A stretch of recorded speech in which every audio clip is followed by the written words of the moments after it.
اعوذ باللہ من الشیطان الرجیم بسم اللہ الرحمن الرحیم الحمد للہ رب العالمین وصلی اللہ علی محمد وآلہ الطاہرین ولعنۃ اللہ علی اعدائہم اجمعین۔ بسم اللہ الرحمن الرحیم۔ ہمارا کلام شیخ محقق کرکی کے حوالے سے گفتگو اس کلام پہ تھی، اور جو اشکال وارد ہو رہا ہے فقہا کے نظریے کے اوپر، عموم فقہا جن کے ساتھ فقہا کے کلام نقل کی، اس کو حاصل اشکال یہ ہے کہ متعاطیین نے قصد تملیغ کا کیا ہے۔ اگر ہم اباحہ کا حکم لگاتے ہیں تو حقوق تابع قصور نہ ہونے کی وجہ سے یہ معاملہ فاسد ہونا چاہیے، باطل ہونا چاہیے، اور تصرف کا بھی حق حاصل نہیں ہونا چاہیے۔ اور شارع کی طرف سے اگر یہ کہا جائے کہ شارع نے اباحہ کا یہ ملکیت کا حکم لگایا ہے، تو ہمارے پاس شارع کی طرف سے کوئی دلیل نہیں ہے، اور نہ ہی اباحہ کا حکم لگانے کے اوپر کلمات فقہا میں کسی روایت کی طرف استناد کیا گیا ہے جس سے انہوں نے یہ سمجھا۔ اب اگر یہ کہتے کہ نہیں، شارع نے جس قصد کو متعاطیین نے کیا ہے اس کو نہیں تسلیم کیا ہے، وہی تملیغ کا قصد نہیں کیا ہے، اور جو متعاطیین نے قصد کیا ہے وہ ملکیت حاصل نہیں ہوگی، تو اس صورت میں بہرحال حقوق تابع قصور نہ ہونے کی وجہ سے معاملہ باطل ہونا چاہیے۔ نہ صرف یہ کہ تملیغ حاصل نہیں ہوگی بلکہ اباحۃ التصرف بھی نہیں آئے گا۔ اس بیان کو ذکر کرنے کے بعد در حقیقت شیخ انصاری صاحب جناب محقق کرکی کی ایک قسم کی تائید کرتے ہوئے نظر آ رہے ہیں اس عبارت سے جو آگے آ رہا ہے کہ یؤید ارادۃ الملک، وہ اس طریقے سے کہ کلمات فقہا میں اگرچہ اطلاق پایا جا رہا ہے اور وہ اباحہ کا لفظ استعمال کر رہے ہیں، لیکن یہ مطلق عبارت شامل ہو رہی ہے اس جگہ کو بھی جہاں پر وہ تصرفات بھی اجازت دیے جا رہے ہیں، ان تصرفات کی بھی اجازت دی جا رہی ہے جو تصرفات متوقف بر ملک ہیں۔ اس سے یہ پتہ چلتا ہے کہ محقق ثانی کا، محقق کرکی کا یہ کہنا کہ پہلے سے ملکیت متزلزل ہے، احد العوضین کے تلف ہونے سے ملکیت لازم بن جاتی ہے، یہی کیفیت ان کے یہاں بھی ہے، کیونکہ یہ لوگ جو تصرفات کی اجازت دے رہے ہیں وہ کون سے تصرفات کی؟ سارے تصرفات من جملہ اس کے کہ جو متوقف پر ملک ہیں ان تصرفات کی اجازت سے پتہ چلتا ہے، اس سے نتیجہ یہ نکلتا ہے کہ متعاطیین نے جو قصد تملیغ کیا ہے اس تملیغ کی اس ملکیت کے آپ قائل ہیں، یعنی دلیل علمی کے طور پہ ذکر کیا ہے کہ جب آپ سارے تصرفات اباحۃ التصرف میں ان تصرفات کو بھی شامل مان رہے ہیں جو متوقف پر ملک ہیں، اس سے ہم نتیجہ نکالتے ہیں کہ متعاطیین نے جو قصد تملیغ کیا تھا اس کو آپ تسلیم کر رہے ہیں، اس ملکیت کو مان رہے ہیں، ورنہ وہ تصرفات کیسے جائز ہو سکتے کہ جس کے لیے شارع نے یہ کہا ہے کہ جب تک ملکیت نہیں ہوگی تب تک نہیں کیا جا سکتا۔ پڑھتے ہیں کریں حاصل کلام، میں وہاں سے جلدی لے آنا چاہ رہا ہوں کہ حاصل کلام ان کے اشکال کا جو تھا وہ یہ تھا کہ ملک مقصود ملک تھا، اب اگر وہ حاصل نہیں ہوا تو فلا منشا لاباحۃ التصرف، پھر اباحۃ التصرف بھی نہیں۔ کیوں؟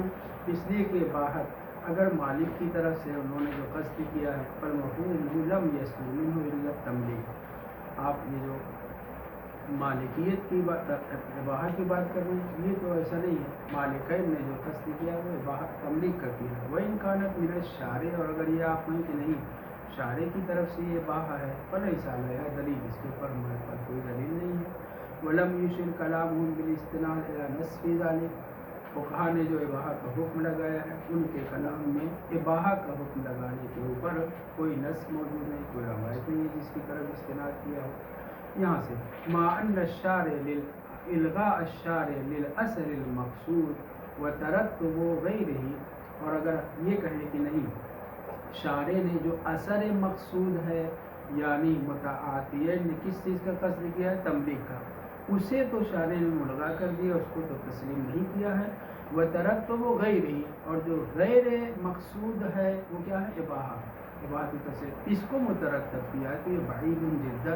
یہ عرف اور شارع سے بالکل بعید ہے کہ جس چیز کا اور قصد کیا گیا ہے وہ تو مترتب نہ ہو،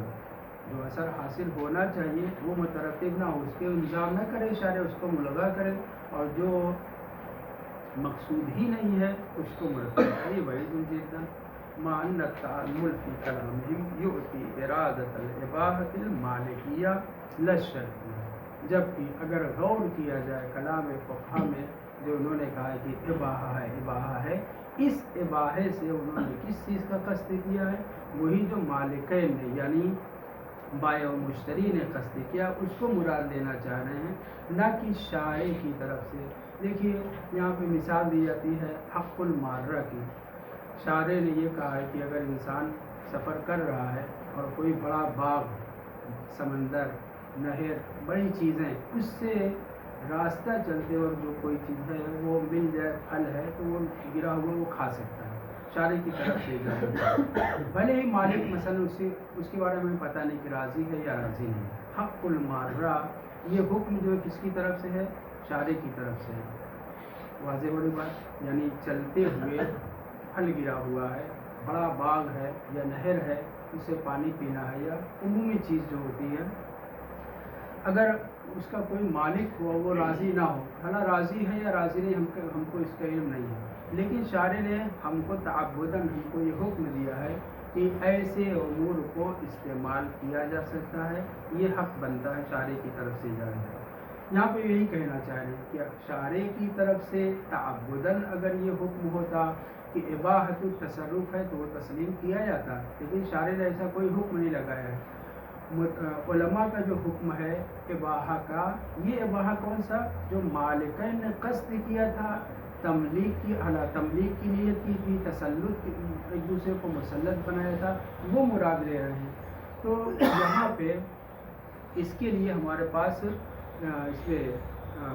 شارع کی طرف سے تملیغ اور اباحۃ التصرف، اس کا کوئی حکم نہیں، اس کے لیے کوئی یعنی عبارت نہیں ہے۔ اور کلام فقہا میں اگر غور کیا جائے تو وہ کہتے ہیں یہ ہوتی ہے ارادۃ الاباحۃ المالکیہ، ملک جو ان لوگوں نے قصد کیا ہے، دوسرے کو تسلط کیا ہے، اسی سے تصرف کرنے کی اجازت ہے، حتیٰ وہ تصرف بھی جو متوقف پر مل ہے۔ اسی کی تائید میں جناب شیخ انصاری لا رہے عبارت، توجہ کریں، وَيُؤَيِّدُ إِرَادَةَ الْمِلْكِ، آگے ہم جو عبارت ذکر کرنے جا رہے ہیں اس سے ملکیت ہی کا ارادہ اسی کی تائید ہوتی ہے، ان ظاہر اطلاقہم اباحۃ التصرف، یہ جو علماء نے مطلق طور پر اور عام کلمہ استعمال کر کے یہ کہا ہے کہ اباحۃ التصرف ہے، موضوع گفتگو ذہن سے نہ جائے، متعاطین نے قصد تملیغ کیا ہے، سارے شروط پائے جا رہے ہیں، الفاظ ایجاب اور قبول استعمال نہیں ہوئے ہیں، اس کا کیا حکم ہے؟ اس کا حکم عموم علماء نے کیا کہا ہے، اباحۃ التصرف آتا ہے۔ یہ جو اباحۃ التصرف آتا ہے، سب اباحۃ التصرف کہہ رہے ہیں سوائے محقق کرکی کہ انہوں نے کہا ہے کہ ملکیت متزلزلہ ہے اور استعمال کے تلف کے بعد وہ لازم ہو جائے گی، لیکن ان کی عبارت سے، فقہا کی عبارت سے جو پتہ چل رہا ہے وہ یہ ہے، ان ظاہر اطلاقہم اباحۃ التصرف، ان کا کلام کا اطلاق یہ ظہور پہ دیتا ہے کہ اباحۃ التصرف کیا ہے، شمولها للتصرفات التي لا تصح الا من المالک، آپ کہہ رہے ہیں کہ متعاطین نے جو لین دین کیا، علیکم السلام، وہ ایک دوسرے کو لین دین کرنے والی شے میں مکمل طریقے سے تصرف کر سکتے ہیں، یہ جو تصرف کا لفظ استعمال کر رہے ہیں یہ ارادۃ التصرف کلام کے اطلاق سے شامل ہے، اس جگہ کو بھی جہاں پہ مالک کے لیے تصرف کرنے کے لیے مالک ہونا ضروری نہیں ہے، اور اس جگہ کو بھی شامل ہے جہاں تصرف کرنے کے لیے مالک ہونا بھی ضروری ہے۔ جیسے کہ اگر آپ وقف کرنا چاہیں کسی چیز کو تو جس چیز کو آپ وقف کر رہے ہیں اس کی آپ کے پاس ملکیت ہو، مالک آپ ہیں، یا لین دین کیا ہے اور شے آپ تک منتقل ہو گئی ہے، آپ اس چیز کو خود دوسرے کو بیچنا چاہیں، کب بیچ سکتے ہیں؟ جب اس کے آپ مالک ہوں، یا کنیز ہے اس کے ساتھ جھاڑو پوچھا کے ساتھ ساتھ وطی کا بھی اگر تصرف کرنا چاہ رہے ہیں تو اس کے لیے ملکیت ضروری ہے۔ ان علماء کے بیان سے جو عبارت، جو اطلاق، جو عمومیت اور شمولیت پائی جاتی ہے ارادت التصرف سے، وہ کیا ہے؟ ہر تصرف پر ایک دوسرے متعاطین ایک دوسرے کی طرف جو مال منتقل ہوا ہے اس میں تصرف کر سکتے ہیں۔ اس سے کیا پتہ چلا؟ اس سے یہ پتہ چلا کہ آپ اباحت التصرف، ارادہ تصرف بھلے ہی لفظ استعمال کر رہے ہیں لیکن اس سے ظاہر ہو رہا ہے کہ آپ ملکیت کا قصد کیے، ورنہ ایسے تصرفات کے جواز کے قائل نہ ہوتے۔ وَيُؤَيِّدُ إِرَادَةَ الْمِلْكِ ان ظاہر اطلاقہم، اس سے ظاہر ہوتا ہے کہ ملکیت کا ارادہ کیا گیا ہے، مگر محقق ثانی نے کہا ملکیت متزلزل، ہم اس کو نہیں تسلیم کرتے، مگر ملک کا ارادہ ہے۔ کیسے ہے؟ اس لیے کہ ان کے کلام کا اطلاق جو اباحت التصرف میں ہے، ان ظاہر اطلاقہم اباحت التصرف شمولها للتصرفات، ان تصرفات کو بھی شامل ہے التي لا تصح الا من المالک، جو تصرفات صحیح نہیں ہیں مگر مالک جس شے کا ہوتا ہے اس کی طرف سے، کالوطی والعتق والبیع لنفسہ، جیسے کہ وطی کرنا چاہ رہا ہے کنیز کے ساتھ تو کنیز کے وطی کے لیے ہم نے کہا کہ لا وطی الا فی الملک، آپ لین دین میں جو کنیز کا بھی لین دین ہوا ہے اس سے جھاڑو پوچھا کے ساتھ ساتھ اگر وطی کا بھی کہہ رہے ہیں کہ یہ بھی جائز ہے، یہ تصرف بھی جائز ہے، اس کا مطلب یہ ہے کہ آپ ارادے ملک کر رہے ہیں۔ دوسرے والعتق، شے منتقل ہوئی ہے، اور یا اگر کسی کا غلام آپ کے پاس ہے، اس نے آپ کو سونپ دیا ہے، آپ اس کو عتق کرنا چاہ رہے ہیں، جب تک آپ کی ملکیت ہو آپ اسے غلام کو آزاد نہیں کر سکتے۔ لا عتق الا فی الملک والبیع لنفسہ، مثلا میں نے آپ کو کتاب دیا بغیر کچھ بولے، آپ نے مجھے پیسہ دیا، یا کتاب میں کوئی بڑی چیز مد نظر رکھیں، بڑی چیز دیا، اس کے بدلے میں آپ نے ڈھیر سارا پیسہ مجھے دیا۔ یہاں پہ متعاطین ہم ہے نا، متعاطین نے ایک دوسرے کو جو شے دی ہے، فقہا کا کہنا یہ ہے کہ اس میں صرف اباحت التصرف آتا ہے۔ جب اباحت التصرف آتا ہے تو ہر قسم کا تصرف اگر مراد لے رہے ہیں تو یہ جو پیسہ میرے پاس آیا ہے اس پیسے سے میں دوسری چیزیں خرید سکتا ہوں، مشتری نے جو چیز لی ہے اس شے کو وہ بیچ سکتا ہے اپنے لیے، بیع لنفسہ ہی وہ کر سکتا ہے۔ تو اگر بیع لنفسہ ہی کر سکتا ہے تو اس کا مطلب یہ ہے کہ آپ اس شے کے اوپر ملکیت کے قائل ہیں۔ کیوں؟ اس لیے کہ بیع لا بیع الا فی الملک ہوتا ہے، مشتری جو بغیر الفاظ استعمال کیے ہوئے میری طرف سے پیسہ، اس نے شے نہیں میں نے پیسہ لیا، وہ مشتری شے کو لے کر کے اگر بیچے اپنے لیے یا میں اس پیسے کو کسی جگہ استعمال کروں اور آپ کہیں کہ یہ تصرف بھی جائز ہے، تو اس کا مطلب ہے کہ آپ اس بات کے قائل ہیں کہ صرف اباحت التصرف نہیں بلکہ وہ تصرف بھی جو ملکیت پر مبتنی ہوتا ہے اس کے بھی جواز کے قائل ہیں، یعنی بھلے ہی اباحت کا لفظ استعمال کر رہے ہیں مگر آپ کی مراد کیا ہے؟ تملک۔ اس کے بعد کہنے کی والبیع لنفسہ، اپنے لیے بیچنا، یعنی وہ شے جو مشتری لے کر کے گیا ہے اب وہ اپنے لیے اس کو بیچ رہا ہے، اس کا مطلب یہ ہے کہ آپ اس کے حق میں ملکیت کے قائل ہیں۔ تو یہ تین مثالیں جو دی گئی ہے اور اس کو بھی اباحت التصرف میں شامل کر رہے ہیں تو اس کا مطلب یہ ہے کہ ارادہ آپ کا اس اباحت التصرف سے ملکیت کا ہے۔ اس کے بعد ایک اشکال اور اس کا جواب دے رہے ہیں، وَالْتِزَامُهُمْ حصول الملک مقارنا لهذه التصرفات۔ ایک اور بات سنیں، اس اشکال سے بچنے کے لیے کہ متعاطیین نے قصد تملیک کیا ہے، ہم حکم لگا رہے ہیں، علماء فقہا حکم لگا رہے ہیں اباحت التصرف کا، ملکیت تسلیم نہیں کر رہے ہیں اور نہ ملکیت متزلزلہ جیسے محقق ثانی نے قبول کیا اس کو ہم مان رہے ہیں، تو پھر یہ جو آپ کہہ رہے ہیں کہ اس کو خرید و فروخت کی بھی اجازت ہے، وطی کی بھی اجازت ہے، عتق کی بھی اجازت ہے، یہ کیسے؟ تو اس کا ایک جو ہے اس قسم سے جواب یہ دیا گیا ان کی طرف سے کہ دیکھیے ہم ملکیت کی ابتداءً قائل نہیں ہیں، جب لین دین ہوا ولو ایک دوسرے کو مسلط کر رہے ہیں، جو استعمال بغیر ملکیت کے تصرفات ہونا چاہیے اس کی تو اجازت ہے، لیکن وہ تصرفات وہی پر متوجہ ہیں، لیکن وہ تصرفات جو ملکیت پر مبتنی ہیں ہم اس کی ملکیت کے اس وقت قائل ہوں گے جب وہ بیچ رہا ہو، آنن ما، یعنی ہم ابتداءً اس کی ملکیت کے قائل نہیں ہیں، بقیہ جو تصرفات کرنا چاہے وہ کر سکتا ہے، مگر ملکیت پر مبتنی تصرفات کے لیے ہم یہ تسلیم کریں گے کہ آنن ما اس کو ملکیت حاصل ہوئی اور پھر اس نے اس کو استعمال کیا، اس کی طرف کریں کہ اگر یہ ملتزم ہو جائیں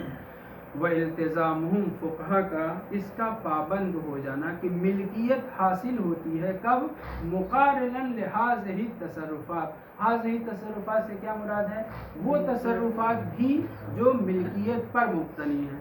اس تصرفات کے ساتھ ملکیت حاصل ہوتی ہے۔ اس کی شاہد اور نظیر کیا آپ کے پاس ہے، ہم دو نظیر اور دو مثال آپ کے سامنے پیش کر رہے ہیں۔ مثلا زید و بکر نے کسی چیز کو خرید و فروخت کیا، خیار مجلس یا خیار شرط وغیرہ رکھی گئی۔ خیار مجلس کیا ہے، جب تک بیٹھے ہوئے ہیں تب تک اس معاملے کو بھنگ کر سکتے ہیں، اپنی چیزوں کو واپس لے سکتے ہیں، یا شرط لگائی ہے 5 دن تک، مثلا میں آپ کو یہ اپنا گھر بیچ رہا ہوں، پیسہ آپ نے مجھے دے دیا، لیکن 5 دن کے اندر میں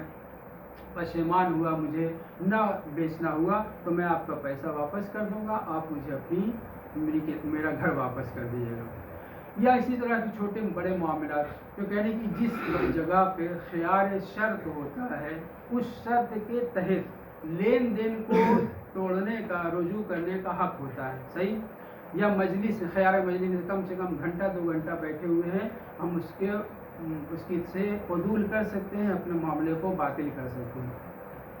یعنی جس وقت خرید و فروخت ہوئی، توجہ رہے، جس وقت خرید و فروخت ہوئی 3 دن کی اگر فرض کر لیں شرط لگائی ہے، خرید و فروخت ہونے کے بعد پیسے کا میں مالک ہو گیا اور مشتری اس شے کا مالک ہو گیا، ہے نا، ابھی خیار شرط باقی ہے، میں نے کیا کیا، پیسہ چپکے سے اس کی جیب میں اس کو بتا کر کے واپس کر دیا، یعنی کیا، یعنی میں نے گویا معاملے کو باطل کر دیا ہے، حالانکہ پیسے کے اوپر میں مالک بن گیا تھا۔ یہ دوسری مثال، بیچ دیا ہے، جس شے کو بیچا ہے اس کو اٹھا کر کے میں نے ایسے تصرف کرنے لگا جیسے کہ میرا ہی ہو، یا میں نے اس کو اٹھا کر کے دوسرے کو بیچ دیا، یہ کیا ہے، یہ ملکیت بنانے کے باوجود، بیچنے کے باوجود دونوں کی ملکیت بن چکی ہے۔ جب معاملہ پکا ہو گیا، بے تو اشترے تو ساری شرطوں کے ساتھ ہوا ہے اور ابھی خیار باقی ہے، اس خیار کے دوران میں جو مالک مسمن تھا اور وہ جو مالک سمن تھا، یا وہ بیجا تصرف کرنے لگے ملکیت کے خلاف یا میں تصرف کرنے لگوں، تو یہ کیا ہوگا، اپنے خیار کا استعمال ہوگا۔ 2 طریقے سے خیار کا استعمال ہو سکتا ہے، ایک مرتبہ کہہ دے کہ میں نہیں بیچوں گا، واپس لیتا ہوں، یعنی لفظی طور پر معاملے کو فسخ کرے، باطل کرے۔ ایک مرتبہ لفظی طور پر معاملے کو باطل نہیں کر رہا ہے، بلکہ جس چیز کو بیچا ہے ملکیت بنانے کے باوجود میں اسے لے کر کے ایسے تصرفات کرنے لگوں کہ جیسے میں خود ہی اس کا مالک ہوں، یہ کیا ہو جائے گا، یہ معاملے کو فسخ کرنا ہو جائے گا۔ تو اس کا مطلب کیا ہوا، اس کا مطلب یہ ہوا کہ جس وقت بیعتوں و اشتراکوں کے ذریعے سے ہم لین دین کر چکے ہیں، مالک بنا چکے ہیں، ملکیت آ چکی ہے نا، ملکیت آنے کے باوجود متبادل ہوئی شے میں اگر دونوں مالکانہ تصرف کرنے لگے یا کوئی ایک مالکانہ تصرف کرنے لگے تو یہ تصرف اس بات کی دلیل ہے کہ آپ اس معاملے کو فسخ کر چکے ہیں۔ کیسے ملکیت آنے کے باوجود ہم نے اس معاملے کو باطل کیا، فسخ کیا، اس کے برعکس یہاں پہ آ جائیے، وہ تصرفات جو ملکیت پر مبتنی ہیں، یہاں پر التزام یہ کرنا کہ ملکیت حاصل ہوگی مقارناً للتصرف، بالکل ویسے ہی ہے کہ جیسے کنیز کو کا لین دین ہوا ہے، خدمت کرے، روٹی پکائے وغیرہ وغیرہ، اور اگر اس سے وقت یہ کرنا چاہ رہا ہے تو اس کا ہوگا آنن ما، ملکیت حاصل ہوئی اور پھر اس کے بعد اس کے اوپر اپنی ملکیت میں اس نے تصرف کیا ہے. تو کہنے کہ علماء کا یہ التزام کہ ملکیت حاصل ہو جاتی ہے مقارن لحاظ تصرف، اس کی مثال یہ ہے کما اذا وقعت حاضر التصرفات من ذی الخیار، جیسے کہ جسے اختیار ہے، خیار رکھتا ہے معاملے میں، اس خیار کو لفظاً فسخ کر کے معاملے کو باطل کرے یا عملاً اپنے خیار کو استعمال کرنے لگے، یعنی معاملے کو باطل کر رہا ہے. واضح ہے نا کہ جیسے ابھی میں نے آپ کو کتاب بیچی، آپ نے مجھے پیسہ دیا، میں نے آپ کو کتاب دی، اس کتاب کو میں دوبارہ واپس لے کر کے مثلا پھاڑنے لگوں یا کسی دوسرے کو بیچ دوں، اس خیار کے تحت جو تصرفات. تو یہاں پہ کہہ رہے ہیں ولو ملکیت دوسرے کی بنا چکا ہوں، لیکن اس کو حق خیار کی بنیاد پر اس ملکیت کو میں رجوع کر رہا ہوں، اپنا تصرف کر رہا ہوں. جیسے یہاں پہ ملکیت کے بعد تصرف ہے، ملکیت ہوتی ہے اور تصرف ہے، ویسے ان جگہوں پہ بھی ہے. یا دوسری مثال، اگر آپ نے کسی کو کوئی چیز ہبہ کی اور مقابل میں کچھ لیا نہیں ہے، یہ کون سا ہبہ ہے؟ ہبہ مجانی ہے. آپ اسے واپس لے سکتے ہیں، چاہے بول کر کے واپس لیں، چاہے کیا نام ہے عملی طور پہ واپس لیں. دوسری صورت یہ کہ ہبہ معوضہ ہے، اس نے کچھ آپ کو دیا، آپ نے اس کو کچھ دیا ہے. تو ہبہ معوضہ میں دو صورت ہے، ایک مرتبہ ہبہ قریبی رشتہ داروں کو ہے، ماں باپ بھائی بہن وغیرہ کو ہے، اور ایک مرتبہ یہ ہبہ آپ نے کیا کس کو؟ غیر کو، کسی کو کیا ہے. کہہ رہے ہیں کہ اگر آپ نے ہبہ کسی رشتہ دار کو کیا ہے تو اس میں رجوع کرنے کی اجازت نہیں ہے، منع کیا گیا. حرام تو نہیں ہے لیکن منع کیا گیا ہے. لیکن اگر کسی غیر کو دیا ہے اور اس میں آپ کے لیے رجوع کرنا ممکن ہے، تو کیسے رجوع کرنا ممکن ہوتا ہے؟ او من الواہب الذی یجوز له الرجوع، جیسے وہ واہب جس نے ہبہ کیا ہے اور ہبہ کرنے کے باوجود ملکیت نہیں بنی ہے، یا ہبہ معوضہ کی بات ہو رہی، ہبہ معوضہ ہے یا رشتہ دار کو دیا. البتہ رشتہ دار والی مثال یہاں پہ ضرورت نہیں اس کے ذکر کرنے کی. ہبہ اگر کیا ہے آپ، اس نے بھی آپ کو کچھ دیا ہے، تو یہ ہبہ معوضہ میں ملکیت نہیں بنتی جب تک کہ جس کو آپ نے ہبہ کیا ہے اس کو وہ تصرف نہ کر لے، یا مجھے اس نے جو چیز دی ہے میں اس میں تصرف نہ کر لوں. ایک دوسرے کی ملکیت ابھی بھی اس سے تعلق پایا جا رہا ہے. اب اگر میں نے جس چیز کو دیا ہے اور اس نے مجھے جو چیز دی ہے، یا وہ تصرف کرنے، اگر وہ بھی تصرف نہیں کیا ہے میں اسے واپس لے لوں، یا میں نے اس میں تصرف نہیں کیا وہ واپس کر لے، تو یہ واپس لینا کیسے جائز ہے جبکہ ہم نے ایک دوسرے کو دے کر کے علی نحو المعاوضہ ایک دوسرے کو دیا ہے. گویا کی ملکیت حاصل ہو رہی ہے لیکن اس کے باوجود اجازت رجوع کی پائی جا رہی ہے. جیسے یہاں پر ملکیت بنانے کے باوجود رجوع کرنے کی اجازت ہے، ویسے ہی معاہدات میں ہم اس بات کے قائل ہیں کہ یہ جو ایک دوسرے کو لین دین کر چکے ہیں، جس وقت ایسے تصرفات کریں گے جو تصرفات مبتنی بر ملکیت ہوں گے، آنن ما ان کو ملکیت حاصل ہو جائے گی اور یہ معاملہ باطل نہیں ہے. انشاءاللہ کی واضح ہے. او من الواہب الذی یجوز له الرجوع، یا وہ واہب جس نے ہبہ کیا کسی چیز کو، یہی واہب اسے رجوع کر رہا ہے. رجوع کی دو صورت ہے، ایک مرتبہ بول کر کے واپس لے، ایک مرتبہ کیا کرے اس کو استعمال، اس شے کو جو دیا ہے اس کو لے کر کے استعمال کرنے لگے. تو کیسے یہاں پہ رجوع کا حق ہے، حالانکہ ایک دوسرے کو مقابل میں تسلیم کیا تھا، ایک دوسرے کو عطا کیا تھا، اور اگر وہ جس کو میں نے یہ چیز ہبہ کی ہے اگر وہ اس میں تصرف کر لیتا تو اس کو اجازت تھی یا نہیں؟ یقیناً اجازت تھی، وہ تصرف کر سکتا تھا، یا مجھے جو اس نے شے دی ہے میں اس میں تصرف کر سکتا تھا. لیکن اگر اس نے تصرف کر لیے تو اب تو رجوع کا حق نہیں ہے، لیکن جب تک تصرف نہیں کیا میں رجوع کر سکتا ہوں. تو کیسے یہاں پہ یہ ہبہ معوضہ میں ایک دوسرے کے مالک بنانے کے باوجود رجوع کا حق ہوتا ہے، ویسے ہی متعاطیین میں جہاں پہ قصد تملیک ہے، اگر وہ تصرف کر رہے ہیں ان تصرفات کو جو مبتنی پر ملکیت ہیں، اجازت نہیں ہے، مگر جیسے ہی وہ تصرف کرنے کے لیے جائیں گے آنما ملکیت حاصل ہو جائے گی. بس یہ جی وہ ما ذکرہ بعض الاساتین من ھذا القول مستلزم لتأسیس قواعد جدیدہ. کہہ رہے کہ فقہا نے جو حکم لگایا ہے کہ متعاطین نے جو قصد کیا ہے وہ تو واقع نہیں ہو رہا ہے، اور حکم لگایا جا رہا ہے کس کا؟ کہ تعاطی سے صرف تصرف کا مباح ہو جاتا ہے، تصرف کرنا مباح ہو جاتا ہے. تو کہہ رہے کہ ہم پہلے سے کہہ چکے ہیں، مشہور ہے عقود تابع قصود ہوتے ہیں. یہاں آپ کیا کہہ رہے ہیں کہ متعاطین نے قصد کیا ہے تملیک کا، جس کا قصد کیا ہے وہ تو واقع نہیں ہو رہا، حکم لگایا جا رہا ہے اباحۃ التصرف کا. اس سے یہ لازم آتا ہے کہ نئے نئے قواعد جو ہے تاسیس ہوں، یعنی عمومی عام قواعد اس کی مخالفت ہو. وہ کیا ہے؟ عقود تابع قصود ہونا چاہیے. اگر آپ سے مراد سارے فقہا جو حکم لگا رہے ہیں کہ نہیں، حکم جو ہے صرف اباحہ کا آئے گا، تملیک کا نہیں آئے گا، اس سے قواعد جدیدہ لازم آتے ہیں. ویسے یجیء ما ذکرہ بعض الاساتین، بعض الاساتین سے جناب کاشف الغطاء صاحب مراد ہیں. انہوں نے 2-3 قاعدے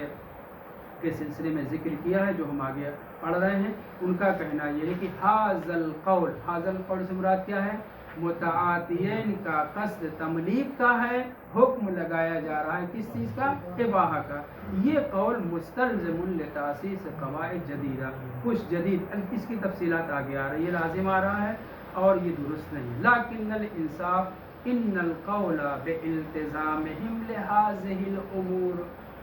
کہہ رہے کہ انصاف کی نظر سے اگر دیکھا جائے تو علماء کا اس کے قواعد جدیدہ اور نئے امور کا ملتزم ہونا، یہ بہرحال قواعد جدیدہ کا ملتزم ہونا ہے، لیکن اس میں جو خرابی ہے وہ کم ہے، اس میں جو اشکال ہے وہ کم ہے. احون من توجیہ کلامہم، کہ ان کے کلام کی توجیہ کی جائے کہ نہیں، انہوں نے مراد کیا لیا ہے؟ ملکیت متزلزلہ لیا ہے. اے محقق ثانی، آپ نے یہ کہا ہے کہ ان کے کلام کی ہم توجیہ کریں گے، کس کے؟ فقہا کے کلام کی جو اباحۃ التصرف کا حکم لگا رہے ہیں، اس سے ہم یہ مراد لیں گے کہ یہ اباحہ ضرور کہہ رہے ہیں، مگر اس سے مراد کیا ہے؟ ملکیت متزلزلہ ہے. جیسے ہی احد العوضین تلف ہوں گے، ملکیت کیا ہو جائے گی؟ لزوم میں بدل جائے گی. یہ توجیہ کلام فقہا یہ ہین، یہ زیادہ مشکلات کا سبب ہے. اگر قواعد جدیدہ جو بظاہر لازم آ رہے ہیں ان کے ہم ملتزم ہو جائے تو کوئی حرج نہیں، اس میں کمی، اس میں کم عیب پایا جا رہا ہے. لیکن الانصاف ان القول بالتزامہم لہذہ الامور، کی قاعدہ جدیدہ لازم آ رہا ہے، اس کا ملتزم ہونا احون، ہلکا ہے، آسان ہے، من توجیہ کلامہم، ان کے کلام کی توجیہ سے. ان کے کلام کے؟ فقہا کے. اس کلام کی توجیہ کی جو محقق ثانی نے کہا ہے کہ ہم یہ کہیں گے کہ ان کی اباحہ سے مراد اباحہ مجرد از ملکیت نہیں ہے، بلکہ وہ اباحہ ہے جو حامل ملکیت متزلزلہ ہوتا ہے. فإن هذه الامور، یعنی یہ قواعد جدیدہ، یہ جو اشکالات پیدا ہو رہے ہیں، لا استبعاد فی التزامها، ہم ان قواعد کے ہم پابند ہو سکتے ہیں، کوئی استبعاد نہیں ہے، کوئی مشکل نہیں ہے. اگر ہم اس کے ملتزم ہو رہے ہیں، ان قواعد جدیدہ کے قائل ہو رہے ہیں، تو ان امور میں کوئی استبعاد نہیں ہے. کیوں؟ یہ 3 قاعدے ضمناً ذکر کریں، توجہ کریں. پہلی مثال، جس وقت ہم لین دین کر رہے ہیں اور ملکیت کے نیت سے متعاطین نے ایک دوسرے کو لین دین کیا، ان کا قصد کیا ہے؟ تملیک کرنے کا. واضح ہے، بیچ رہے ہیں، لفظ نہیں استعمال کریں، بیچ رہے ہیں. علماء نے حکم کیا لگایا ہے؟ اباحہ کا. محقق ثانی نے کہا کہ یہ اباحہ کا حکم جو ہے، اس سے مراد ملکیت، اباحہ مجرد ان ملکیت نہیں ہے، بلکہ اباحہ جو مبتنی ہے یعنی ملکیت متزلزلہ ہے. اب کہہ رہے ہیں کہ اگر ہم فقہا کے نظریے کو مد نظر رکھیں، قصد ہے تملیک کا، دونوں ایک دوسرے کو متعاطین تملیک کا قصد کیا ہے، حکم لگایا جا رہا ہے اباحہ کا، اس سے تو نیا قاعدہ لازم آتا ہے، عقود تابع قصود نہ ہو. عقود کیا ہے؟ تابع قصود نہ ہو.